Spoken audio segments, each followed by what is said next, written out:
ጀርመን በላቦራቶሪ ሰው እየሰራች ነው።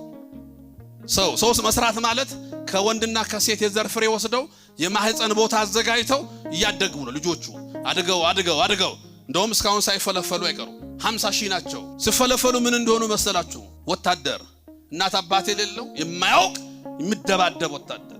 ይሄ ዘመናዊነት ነው አይደለም? ይሄንን የምትከተል ከሆነ ከባድ ነው። ለዚህ እኮ ነው ዓለማት አድገናል ብለው ወንድ ለወንድ ሴት ለሴት ጋብቻ ፈቅደዋል። አንግሊካን ቸርቾችን አድርገዋል። ከዚህ በፊት ግብረ ሰዶም ተመልከቱ፣ የዘመናዊነት መገለጫ ሆኗል። ኢትዮጵያ ይሄንን መፈረም አለባት። ለምን ዘመናዊ አይደለችም? ኋላ ቀርና ተብላ እንዳትቀር ይሄን ልታደርግ እግዚአብሔር ሰውን በመፍጠሩ ተጸጸተ። ግብረ ሰዶም ይፈቀድልን ብሎ እኮ ሰልፍ ይወጣሉ አዲስ አበባ ላይ።